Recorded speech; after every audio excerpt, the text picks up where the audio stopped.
Welcome to our discussion of how to recover an interpretation from a truth tree. Let's begin by first recalling that an interpretation in sentential logic is simply just a truth value assignment. So let's think about how in sentential logic we might recover an interpretation from a truth tree. Let's consider the following set members. Suppose we have P, horseshoe, not Q, and R. That's a set member. And then we have Q or R, and that's a set member. And we also have P as our set member. And now we want to see whether there is an interpretation on which all these three sentences are true. And so we do that by, of course, constructing the truth tree and looking for a completed open branch.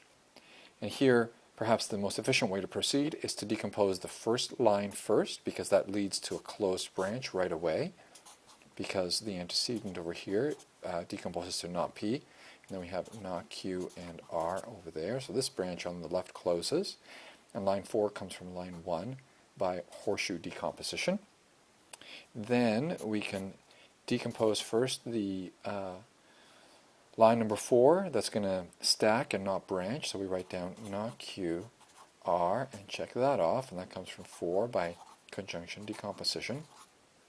And then finally, the only thing left to decompose is line number 2, so we check that one off and branch out like this, and we have Q on one side and R on the other. And on the left-hand side where we have the Q, this branch has the not Q, so that branch closes. So we have indeed a completed open branch. And from this completed open branch, we can recover an interpretation, or in this case, we could also call it a truth value assignment, on which all the members that are at the top of the tree, lines 1, 2, and 3, are true. And the way we do that is by simply reading up this completed open branch and looking at what in the textbook are called the literals. So in other words, all the sentences that are either atomic sentences or negation of atomic sentences, or if you want, the sentences that are not checked off. If we see an atomic sentence, then we say that that sentence has to be true in order for all three of the set members to be true. So for example, because R appears here, that means that R has to be true in order for all three sentences to be true.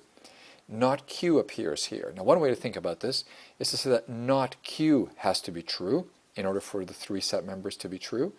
And if not Q has to be true, that means that Q has to be false. So we put an F there. And P appears here. So again, since P appears, it means that P has to be true in order for the three sentences to be true. And indeed, if we look at these truth value assignments, we should be able to convince ourselves that on this truth value assignment, all three of these sentences are true. So for example, the first sentence has P as the antecedent, so the antecedent is going to be true because P is true. Then not Q is going to be true because Q is false, and R is going to be true. So we have a true antecedent and a true consequent, and that makes the sentence on line 1 true.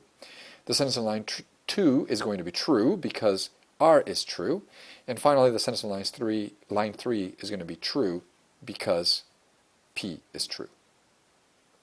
So that's how we recover an interpretation in sentential logic when we have a completed open branch. And we can do something closely analogous to this, of course, in predicate logic. So let's look at a tree in predicate logic, and we're going to have just two sentences as our set members.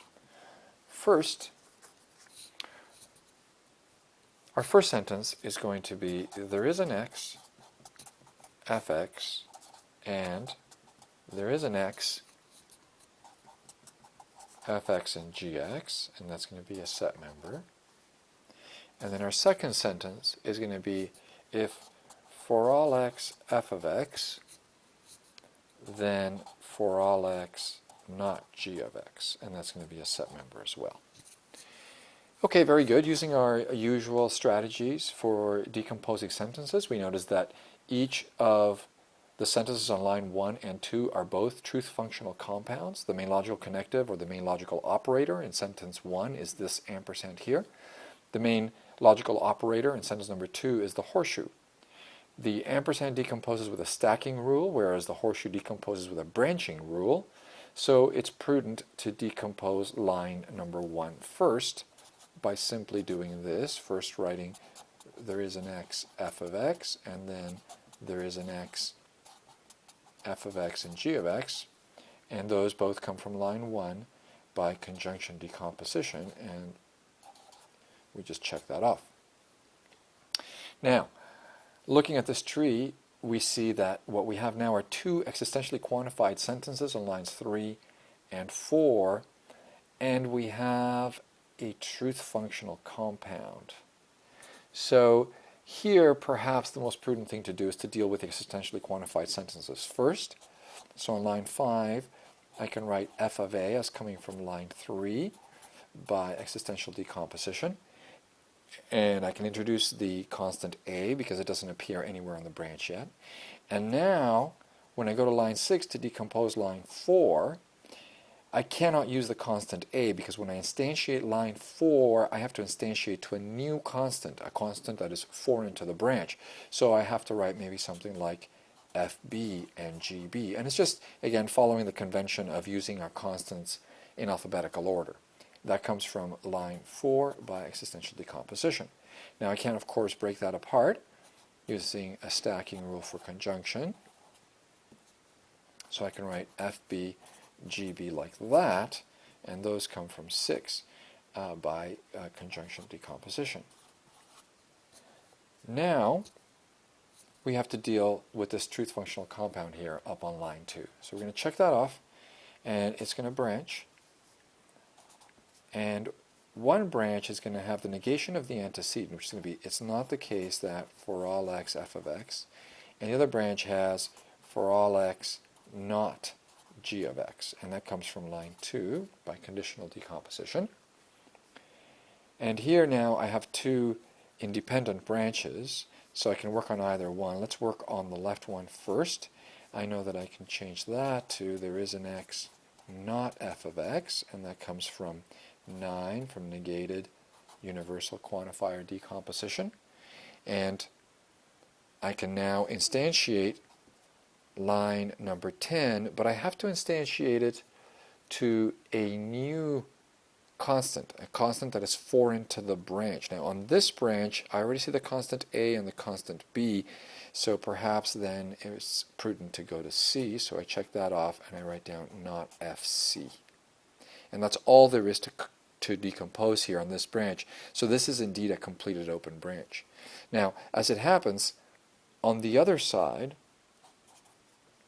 on the other branch, because this is a universally quantified sentence, this says for any x not g of x, I can instantiate it to b, not gb, and that closes that branch. So line 12 comes from line 9 by universal decomposition. Okay, so we have one completed open branch, and what we want to do now is recover an interpretation on which all the sentences that are the set members, number 1 and number 2 up here, are true. If we proceeded just as we did in sentential logic, we might be tempted to simply make something like a truth table that would list these sentences FA, FB, GB, and FC. And that's not a bad idea. We might try to do this, FA, FB, GB, and then FC. And then we could say FC has to be false, and the other ones all have to be true. And when that happens, then these set members up here are both true. But unfortunately, when I do that, I don't specify the truth values for all the sentences, nor do I specify what universe of discourse I'm talking about. It looks like at the very least I need a universe of discourse with 3 things, an A, a B, and a C. But if I do, then I don't know what the truth value is, for example, for GA, or what the truth value is for GC. So this is not really the best way to recover an interpretation, though it certainly shows us sort of what's going on when we compare it to what's going on in sentential logic. So remember, to provide an interpretation is to provide a universe of discourse and the extensions of all the predicates and the reference of all the constants. So what we need to do here is just a little bit different. What we notice here from our completed open branch is indeed that we're going to need an A, a B, and a C. And so that right away tells us that we're going to need a universe of discourse with 3 things in it. Now, it doesn't much matter what things you put in your universe of discourse, but it's sort of convenient to use numbers. So my three things are going to be the numbers 1, 2, and 3. And then what I want to specify is my predicates. Now, I'm going to just cover up this branch here so that I can write down the predicates the way we're used to seeing them underneath the universe of discourse.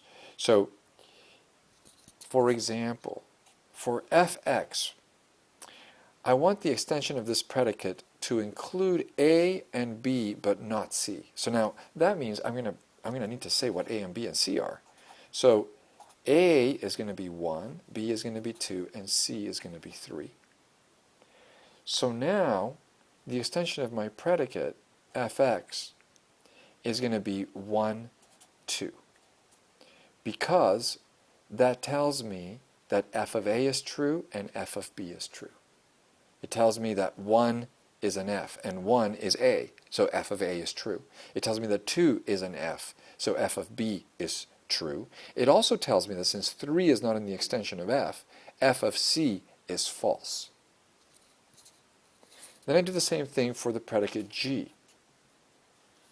I want to write a set that shows me that GB is true. Well, to show that GB is true, what I need to do is put 2 in the extension of GX. Because what this tells me is that 2 is a G, right? But 2 is B, so in other words, GB is true. And this is the interpretation that I can recover from this truth tree to demonstrate that on this interpretation, the two original sentences at the top of the tree are both true.